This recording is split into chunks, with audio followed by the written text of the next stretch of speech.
Bhaktivedanta Swami Srila Prabhupada ki, Grantaraj Srimad Bhagavatam ki, Gaur Premanande, Hari Hari Bol.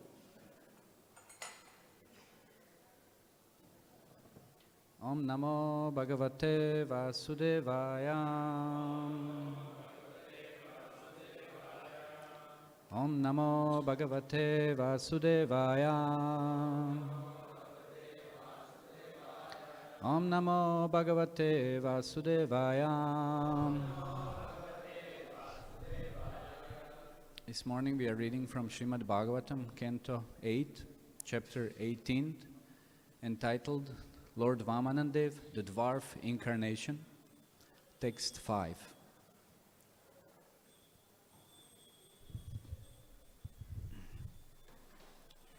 Shronayam Shravanam Dvadashyam Muhurte Bhijiti Prabhu Sarve Nakshatra Taradyash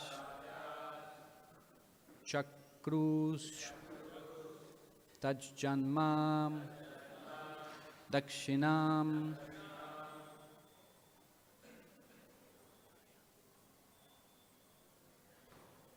Shronayam Shravanadva Dashyam Shronayam Shravanadva Dashyam Muhurte Bijiti Prabhu Muhurte Bijiti Prabhu Sarve Nakshatra Taradyash Sarve Nakshatra Taradyash Chakrus Tajjanma Dakshinam Chakrus Tajjanma Dakshinam Shronayam Shravanadvadashyam Muhurte Bijiti Prabhu Sarve Nakshatra Taradyash Chakrus Tajjanma Dakshinam Shronayam Shravanadvadashyam Muhurte Bijiti Prabhu Sarve Nakshatra Taradyash Chakrus Tajjanma Dakshinam Shronayam Shravanadvadashyam Muhurte Bijiti Prabhu Sarve Nakshatra Taradyash Chakrus Tajjanma Dakshinam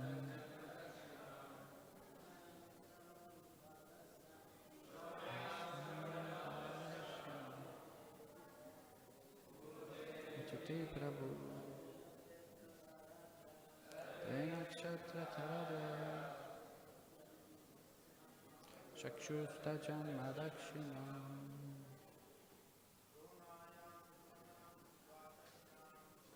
Ayam Shravanadvadashyam Muhurte Bijiti Prabhu Sarve Nakshatra Taradyash Chakrus Tajjanma Dakshinam Shronayam Shravanadvadashyam Muhurte Bijiti Prabhu Sarve Nakshatra Taradyash Chakrus Tajjanma Dakshinam Shronayam Shravanadvadashyam Muhurte Bijiti Prabhu Sarve Nakshatra Taradyash Chakrus Tajjanma Dakshinam. Mataji. Shronayam. When the moon was situated in the Shravana lunar mansion. Shravana Dvadashyam, on the 12th lunar day of the bright fortnight in the month of Bhadra, the day famous as the Shravana Dvadashi. Muhurte, in the auspicious moment. Abhijiti, in the first portion of the Shravana lunar mansion, known as the Abhijit Nakshatra, and in the Abhijit Muhurta, occurring at midday.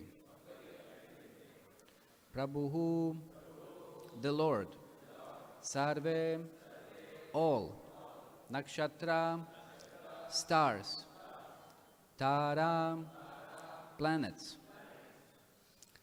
Adya, beginning with the sun and followed by the other planets, Chakru, made, Tat Janma, the birthday of the Lord, Dakshinam, very munificent. Translation and purport by His Divine Grace, A.C. Bhaktivedanta Swami Srila Prabhupada.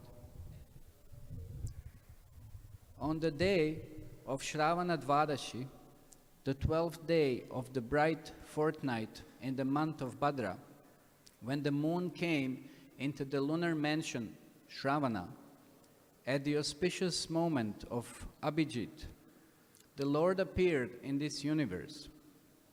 Considering the Lord's appearance very auspicious, all the stars and planets from Sun to Saturn were munificently charitable. Purport. Srila Vishwanath Chakravarti Thakur, an expert astrologer, explains the word nakshatra taradhya. The word nakshatra means the stars. The word tara in this context refers to the planets. And adya means the first one specifically mentioned. Among the planets, the first is Surya, the sun, not the moon. Therefore, according to the Vedic version, the modern astronomers' proposition that the moon is nearest to the earth should not be accepted. The chronological order in which people all over the world refer to the days of the week, Sunday, Monday, Tuesday, Wednesday, Thursday, Friday, and Saturday, corresponds to the Vedic order of the planets, and thus circumstantiates the Vedic version. Apart from this, when the Lord appeared, the planets and stars became situated very auspiciously, according to astrological calculations, to celebrate the birth of the Lord. Om Jnana Timirandasya Gyananjana Shalakaya Chakshurun Militam Yena Tasmai Shri Gurave Namaham. Namo Vishnu Para Krishna Prashtaya Bhutale Shrimate Bhaktivedanta Swami Nityanamine Namaste Saraswati Deve Gauravani Pracharne Nirvishesha Shunyavadi Paschatya Deshtarim. Jayo Shri Krishna Chaitanya Prabhu Nityananda Shirve Tagaradara Shvasari Gaura Bhakta Vrinda. Hare Krishna Krishna Krishna Hare Hare Hare Rama Rama Rama Hare Hare. Shronavyam Shravanadvadashyam Muhurte Bijiti Prabhu Sarve Nakshatra Taradyash Chakrush Tajjanmadakshinam. On the day of Shravana Dvadashi, the 12th day of the bright fortnight in the month of Bhadra, when the moon came into the lunar mansion Shravana, at the auspicious moment of Abhijit, the Lord appeared in this universe. Considering the Lord's appearance very auspicious, all the stars and planets from Sun to Saturn were munificently charitable.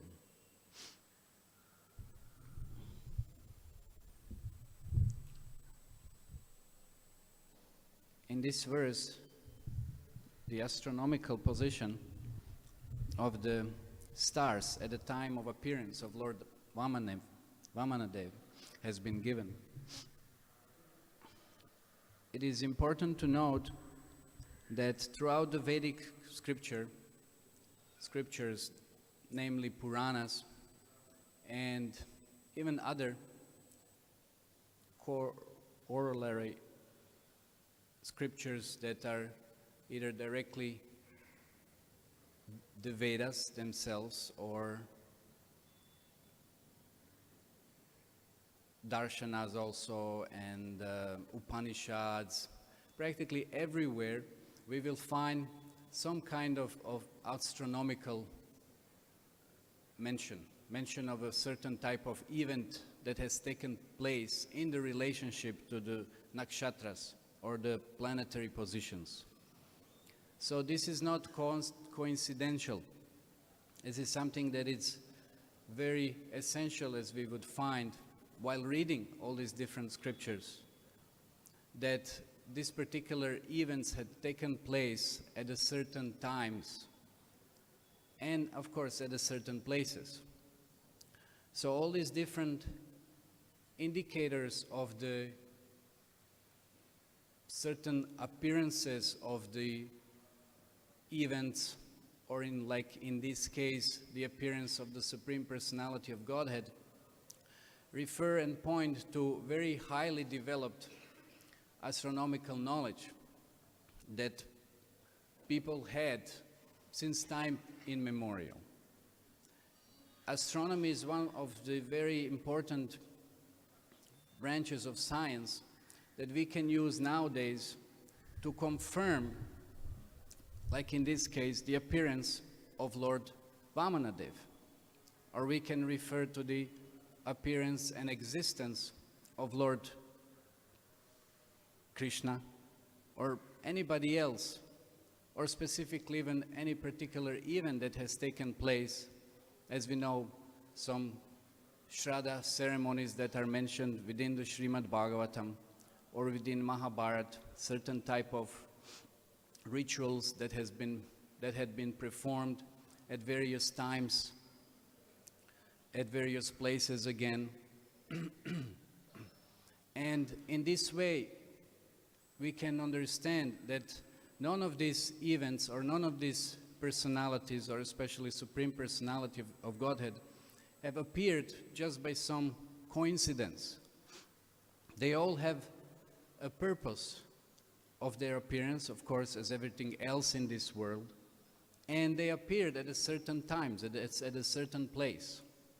So in this way we can trace what that time also is.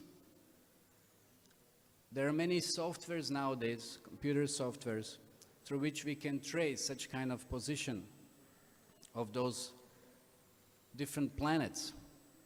And it serves also to the devotees as the evidence of such kind of events taking place. In the ancient times, astronomers, they all accepted the age of the beginning of Kali that had happened at the exact time which is mentioned in the Mahabharata. And since then they have been calculated very correctly, all the different planetary positions at a certain times. So if we also use such kind of calculations, and we trace those different planetary positions, understanding exactly where they were at a certain time, then we can understand that all of those events definitely had taken place at the certain times that are mentioned within the scriptures. So therefore there is no any confusion whether some events took place or whether some personalities appeared or not. It is all very clearly, in this way we may say, scientifically presented.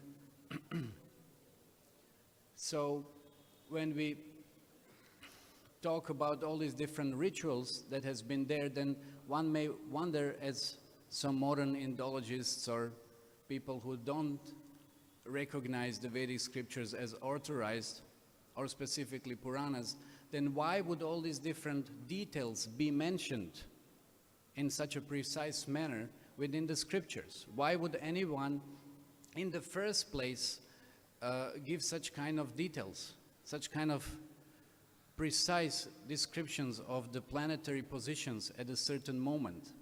As we know, like when different types of eclipses would occur, then people would know about it, and they would go to the holy places where they would take shelter of that holy place, not to be contaminated by such kind of inauspicious events.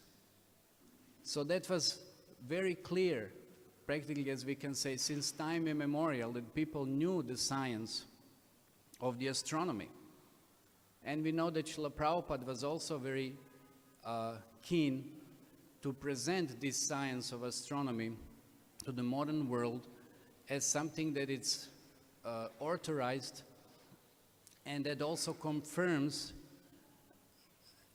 all the stories, as we said, and all the pastimes and all the events that are given within the scriptures. So that there is no question of some kind of mythology or some kind of, even when we connect anything to it as devotional service, as the process which is not a valuable process or authorized process.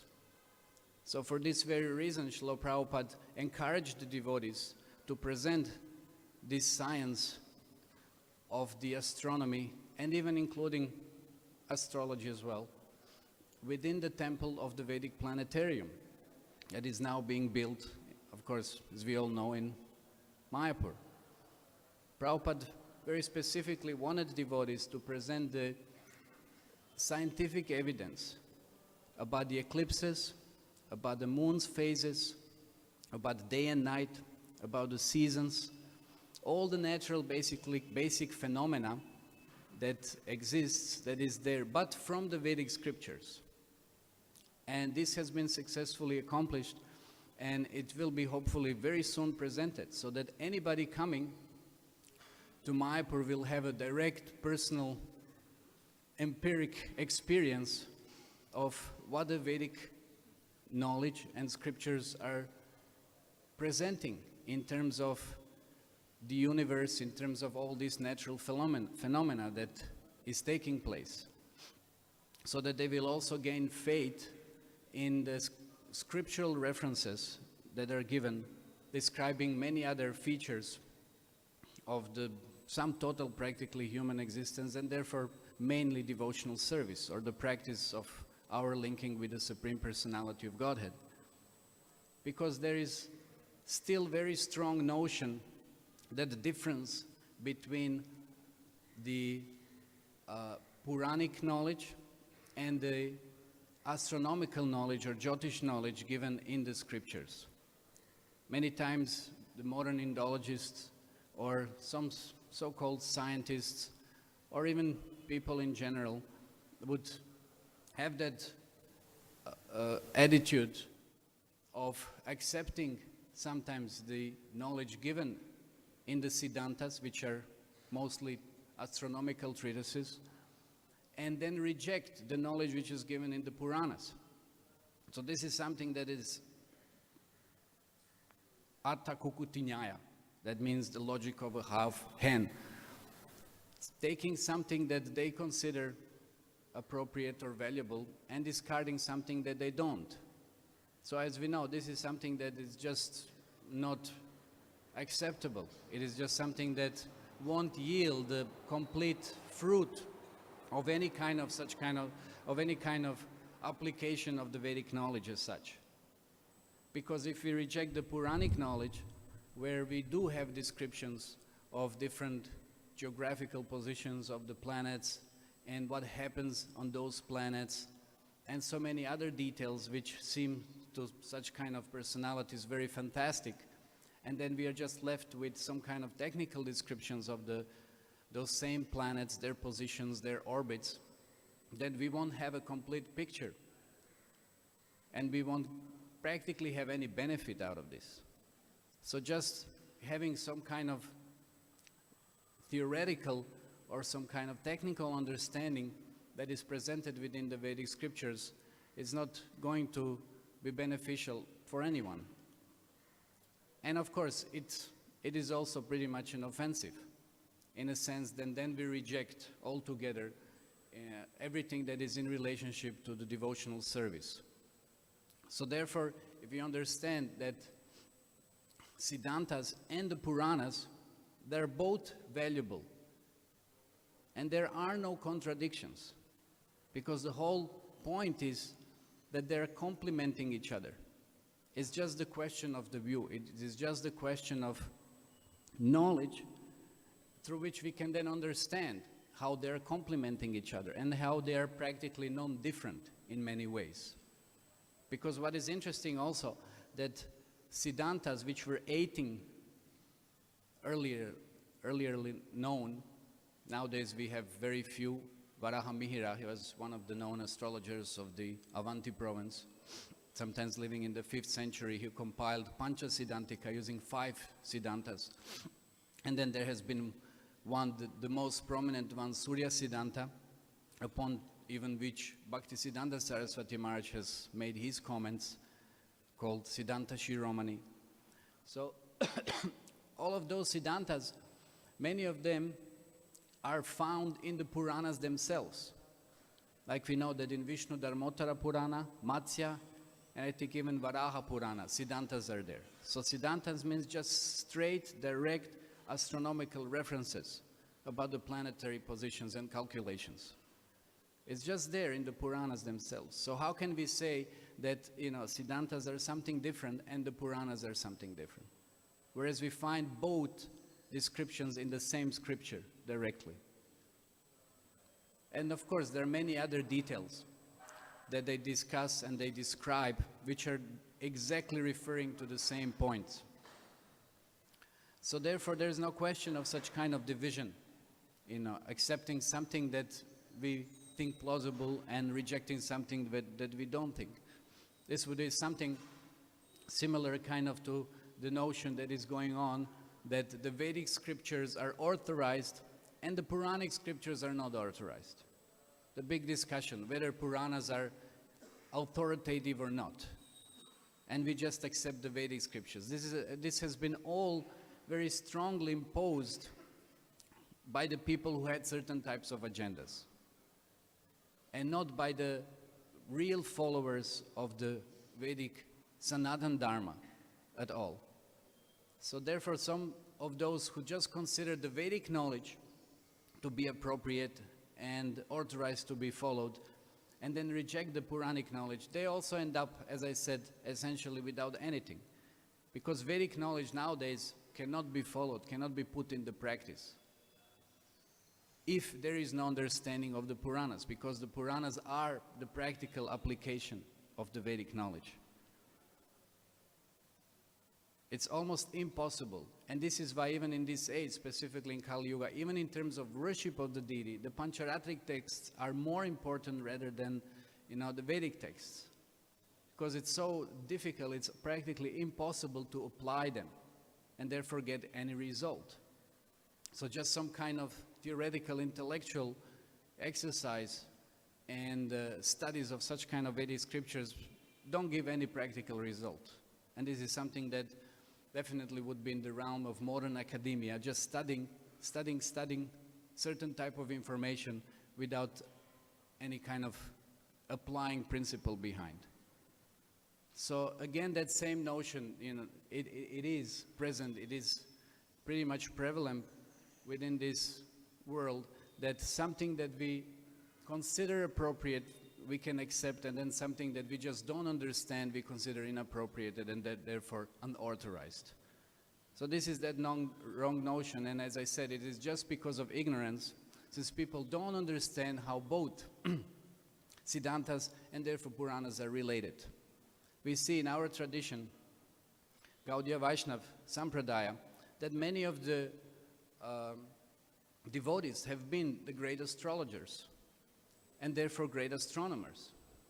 We know when before Chaitanya Mahaprabhu appeared, there was his grandfather, Nilambar Chakravarti.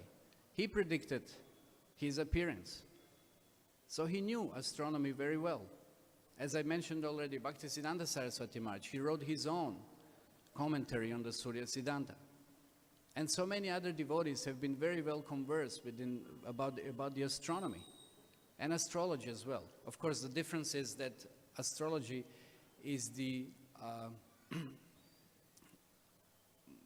more descriptive or detailed understanding of the certain influence of the planets in a certain type of position, whereas the astronomy is just direct calculation, just the process itself through which we can understand where the planets are at a certain given time.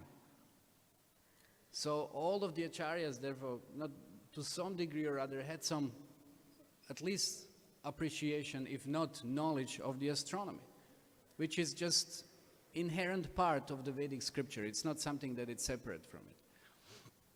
And it is, as I said, pretty much substantiated in the Puranas, giving more details and more understanding about it. It's practical application.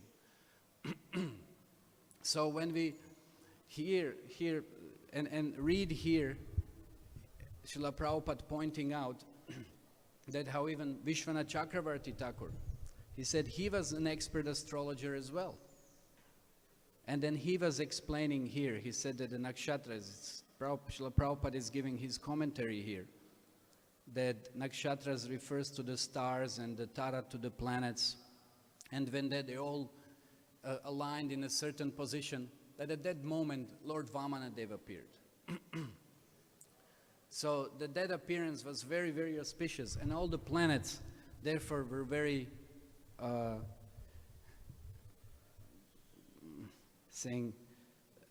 celebrative kind of, because it was such an auspicious moment and they were so happy that the Lord had appeared. So we see that therefore the knowledge of the astronomy, it is very essential, because it establishes the value of the Puranic text as well. The only point is to try to gather more knowledge about it in order to appreciate it. Because again, if you just discard on those bases that something is kind of not understandable, then that is not a science. Then that again, as I said, this is that philosophy of Artha Kokuti Nyaya, something that is inappropriate, and it doesn't yield any practical result. So when the Lord appears, as we see here by the descriptions, we understand immediately everything about his nature, everything about his qualities. Because even through such kind of planetary positions, we can understand that since everything was all auspicious, then all the wonderful qualities that are described by those kind of planetary positions are definitely manifested in such kind of personality who had appeared in that kind of a moment. So when Lord Vamanadeva appeared, so therefore all the most wonderful, as I said, qualities have been manifested. Of course, they're manifested always within the Krishna, but just for our understanding, in relationship to those kind of planetary positions, we can understand how that is confirmed by that very planetary position. It is interesting to note that when we read about different stories in the Puranas, what is actually taking place, it is the very relationship between the planets. When Surya and Rahu, for example, they don't agree and they have some kind of a conflict going on. We know the eclipse is taking place. Same thing with the moon.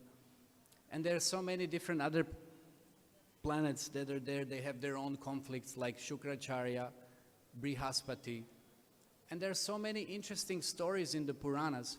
And when we read those stories, then actually we can understand if somebody else had such kind of a position in his chart, that one planet who is inimical towards another, they're situated at a certain place and having certain kind of influence upon each other, then we can understand that we will also have similar kind of manifestation of those kind of qualities or symptoms or conflicts or benefits within our life. So just by understanding therefore these Puranic descriptions of the certain influences of the planets, we can understand how they affect us as well. In a sense, not directly affecting us, but just pointing out to the manifestation of our karma, which is going to be manifested at that certain time when those planets are present in such kind of a positions. So, but for the Lord, even though things might be the most inauspicious in a sense, but even then, just by his appearance at any moment, he makes everything auspicious. That is also something that is very unique to the Supreme Personality only. So even though things might be looking inauspicious, but he makes everything the most auspicious. One of the interesting examples, of course there are many, is like when Arjuna faced so many of his relatives, he faced so many of his friends and teachers, and he said to Krishna, my left arm is trembling, my mouth are dry, my hairs are standing on the end. He described so many different symptoms, and he described them. He said they are all inauspicious symptoms. Therefore it points out that all this war is going to be very inauspicious. And this is why he expressed his opinion that actually I shouldn't fight, because I don't see any benefit out of this kind of battle. Of course, we won't go into the past, how everything has been already pre-planned and pre-arranged and ready for the battle. But at that moment where Arjuna saw his teachers and grandfather and relatives and friends, he began experiencing all these inauspicious symptoms. And he said to Krishna, expressing that I'm not going to fight, because definitely there is going to be very, very inauspicious results. So we may think that because all these inauspicious symptoms have been manifested, then therefore whole battle of Kurukshetra would have been inauspicious. So according to the science of omens, sure, in that sense, yes, the whole battle would have been inauspicious, but we forget who is there next to Arjuna. It's Krishna. And when Krishna is there, then everything becomes all auspicious. So sometimes devotees also get caught up with so many, if they get too deeply into astronomy and auspicious time, inauspicious time, but then we are forgetting the most important factor. Like we know there are 5 factors of every action, which is Paramatma, which is Krishna. And if Krishna is there, meaning us being Krishna conscious, then there is absolutely all auspiciousness present. So we know at the end of the battle of the Kurukshetra, everyone benefited. Everything ultimately was all auspicious. And as Sanjaya said at the end, whenever Yatra Yogeshwara Krishna Tatra Partho Dhanurdhara Tatra Shri Vijaya Bhutir Dhruvanitir Matir Mama, wherever there is Arjuna and Krishna, there is always victory, opulence, extraordinary morality. Everything is all auspicious. So there is no question of inauspiciousness. Of course, now there's astronomy, astrology, and healing. It is said in Kali Yuga, these are the occupations of the Brahmanas, that Brahmanas are mostly taking to. And we see that that is a fact, but devotees are using this for the positive results and for the positive causes, using for preaching and reaching out to people to present Krishna consciousness.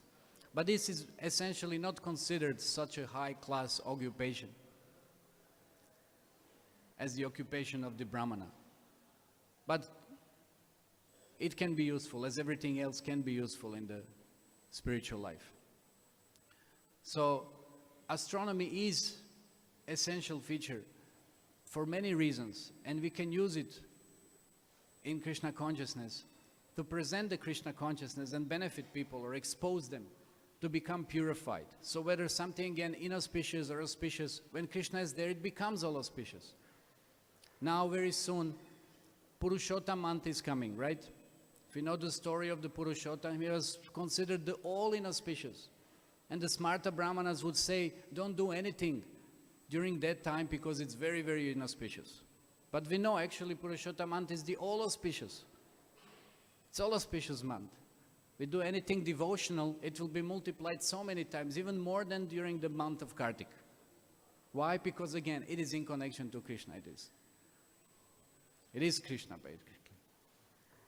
And then when Chaitanya Mahaprabhu appeared, it was considered very inauspicious because of the lunar eclipse. But because he appeared again, everything became all auspicious. But just by his presence, he made everything all auspicious, everything most wonderful. Or Krishna, when we talk about Krishna, Krishna is also dark, blackish, which is not considered so attractive. But because it's Krishna, it is the most attractive. Here also, we will just read quickly, we skipped few verses which didn't have purport. Lord Vamanadeva is described as blackish in complexion.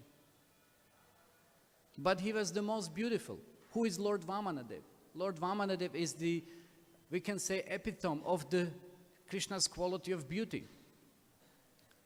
We know that Balaram, Mohini Murti and Vamanadeva, they're representing that beauty, quality of the beauty. And the most manifested way compared to all the other expansions, which manifest other qualities. Of course, Krishna represents or manifests all of those simultaneously. So it's all beautiful, all auspicious, all attractive. Interestingly, Lord Vamanadeva, he is simultaneously his Manvantara and Lila avatar. It's interesting that he appears within one day of Brahma. Anybody knows how many times he appears? Like Lord Varaha appears 2 times, Matsya 14 times. So Vamanadeva, this information is given by Manu Maharaj. He said that he appears 3 times in a day of Brahma. So that's interesting. And he also mentioned that he's kind of a Yuga avatar also. So kind of Lila Yuga and Manvantan avatar simultaneously, or depending on the purpose of appearance. So he appears at various times. So it's the very beautiful and very attractive expansion of the Supreme Personality. And we know that along with Lord Ramachandra, Lord Nisimhadev, and Krishna, he is Swayam Bhagavan. Is directly Swayam Bhagavan. So Lord Vamanadeva here, as it is described, he appears in the fortnight, the bright fortnight in the month of Bhadra, which comes sometimes end of the August or beginning of the September, depending. So that is the time when he appears. And everything becomes most auspicious. But only for those who are not the devotees, definitely then everything becomes inauspicious. And we know there is a story in Vamana Purana that when Bali Maharaj conquered the kingdom of Indra and rooted all the demigods and just assumed the throne, and he started performing Ashvamedha Yagya. And in the 3rd month, there were some inauspicious symptoms that had started appearing. All the demigods lost their luster, the strength became to wane, inauspicious omens become appearing, and Bali Maharaj became very perturbed. I'm performing Ashvamedha Yagya, what is going on? And all the demons were also very disturbed. So what Bali Maharaj did, he thought of his grandfather, namely Prahlad Maharaj, and he, since he is the most senior and experienced, he went to him and inquired, what is it? What is happening? I'm performing Ashvamedha Yagya, everything is supposed to be all auspicious. We have made all the precautions and arrangements for the successful completion of the Yagya. And now all these inauspicious omens are appearing and manifesting. And then Prahlad Maharaj closed his eyes and went into meditation and tried to understand what is it, the reason for it. And then he saw and he understood that actually Lord Vamanadeva, or his most worshipable Lord, is present within the womb of Aditi, and that he is going to appear very soon. And then he said to Bali Maharaj, he said that the Lord Vishnu, he is just about to appear. And this is the reason for all these apparently inauspicious omens to manifest. And upon which Bali, because he considered it inauspicious, of course, at that moment, so he said, who is Vishnu? We have such a powerful army. Who is he? He can never stop us to, rule the whole universe. And of course, Prahlad Maharaj, being a devotee, responded very quickly. He said, I'm cursing you because of such an attitude towards Lord Vishnu. I'm cursing you that you're going to lose This whole kingdom that you're so eagerly trying to, rule over and benefit from, I'm cursing you that you're going to lose practically everything. But I'm also simultaneously giving you a blessing that you're going to become a very wonderful devotee of the Lord. So this is how apparently that contradiction of Bali Maharaj being favorable and unfavorable kind of, or unfavorable and favorable towards Vishnu, is resolved, because simultaneously this is how he knew about Lord Vamanadeva, and how he, being a demon, still surrendered everything to Lord Vishnu, in spite of, as we know, the whole story will be unraveled later on through the whole pastime with Shukracharya. So therefore Lord Vamanadeva is just such a, just by appearance, such a wonderful personality. And we know another story linked to it. It's of course the sister of Bali Maharaj. She was so attracted to him, and who wouldn't be attracted? As we said, he is the epitome of all the beauty. She was so attracted. As Krishna, he is Madan Mohan. Even Cupid is attracted to him. And even gopis, they would curse Lord Brahma for creating eyelids, that they couldn't see Krishna properly, that they were prevented, distracted by it, of drinking Krishna's beauty. So she also, the sister of Bali Maharaj, she was so attracted to that wonderful boy, Brahmana boy, dwarfish Brahmana boy, that she was so attracted that she developed those motherly feelings towards him. Of course, later on when Bali Maharaj was kind of cheated, then she became very upset and inimical. So this is how we have the story of Putana.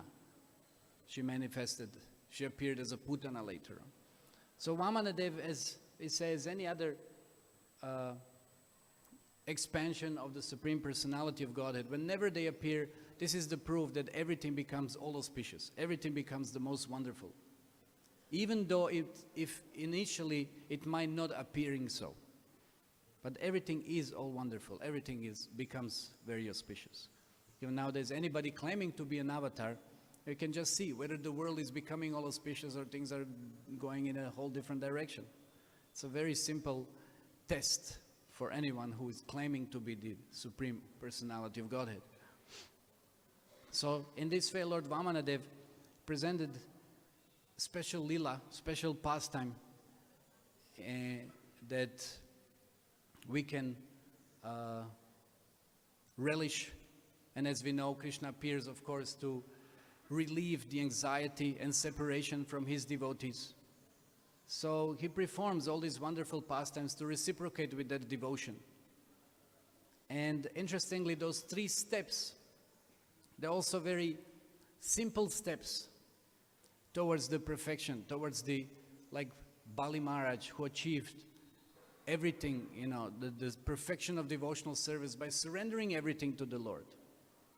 So just through the means of the 3 steps. So those 3 steps of Lord Vamanadeva are sometimes described or related to the 3 simple syllables that we are also chanting, namely Hare, Krishna and Rama. Only through these 3 steps or 3 syllables, everyone can achieve the absolute perfection in relationship to the Supreme Personality of Godhead. And there is one interesting pastime that Srila Prabhupada would compare to Lord Vamanadeva, because when devotees were trying to get the permission for the Ratha Yatra festival in New York, it was very difficult. And since 1962, the mayors, whoever had been, they always refused everyone who would approach them with any kind of permission for any kind of festival, for various reasons. And then it seemed practically impossible to receive a permission for the Ratha Yatra festival. But then one devotee, Toshan Krishna, he somehow managed to get the permission, and he came in front of Srila Prabhupada, and Prabhupada was just amazed. In wonder he exclaimed that, how is it possible? How did you get it? How did you get permission to that we can have a Ratha Yatra festival. So then he said that when he approached and wrote the letter of request, he said that he just simply wrote 3 carts pulled by rope. That was it. 3 carts pulled by rope. And then Prabhupada started laughing.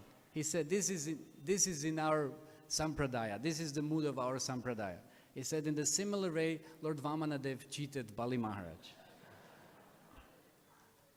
Because he wrote 3 carts pulled by rope. So cart means something small, like children sometimes pull little carts or something, all these vendor carts or something. It seems like something very insignificant.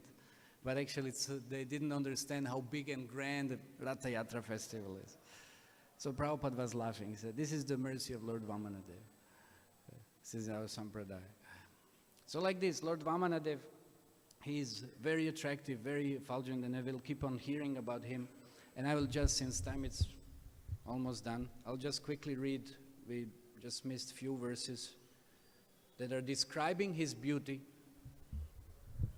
but there are no purports here, so I will just quickly read through them. Verse number 2, the body of the Supreme Personality of Godhead, blackish in complexion, was free from all inebrieties. His lotus face, decorated with earrings resembling sharks, appeared very beautiful, and on his bosom was the mark of Srivatsa. He wore bangles on his wrists, almonds on his arms, a helmet on his head, a belt on his waist, a sacred thread across his chest, and ankle belts decorating his lotus feet. Text 3. An uncommonly beautiful garland of flowers decorated his bosom, and because the flowers were extremely fragrant, a large group of bees, making their natural humming sounds, invaded them for honey. Then the Lord appeared, wearing the Kastuba gem on his neck. His effulgence vanquished the darkness in the home of the Prajapati Kashyapa. Text 4. All that time there was happiness in all directions, in the reservoirs of water, like the rivers and oceans, and in the core of everyone's heart. The various seasons displayed their respective qualities, and all living entities in the upperly planetary systems, in outer space, and on the surface of the earth were jubilant. The demigods, the cows, the brahmanas, and the hills and mountains were all filled with joy. So everybody was very, very happy and satisfied when the Lord Vamanadeva appeared, being so attractive and displaying all these wonderful qualities. So we'll stop here if there are any questions or comments.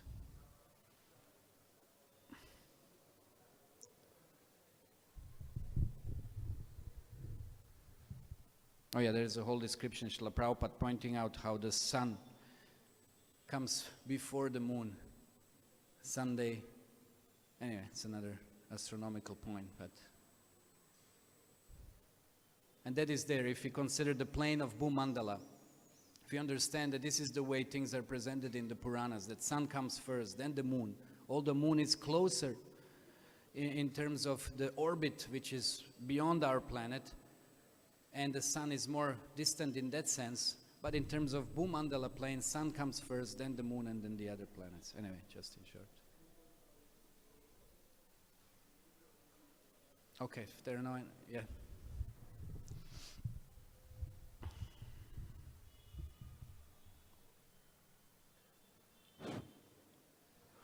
Hare Krishna Prabhuji, thank you very much for a wonderful class.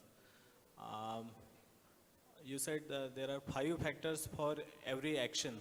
One you mentioned, Paramatma. So, what are rest? Senses, time, activity, and the place. If I'm not wrong, I think, and Paramatma, these are 5. That is in 18th chapter, yeah. Srimad Bhagavad Gita, beginning of 18th chapter. 18.5, yeah, 5, okay. Yeah, is that okay? Okay. Srila Prabhupada ki jai, Srimad Bhagavatam ki jai.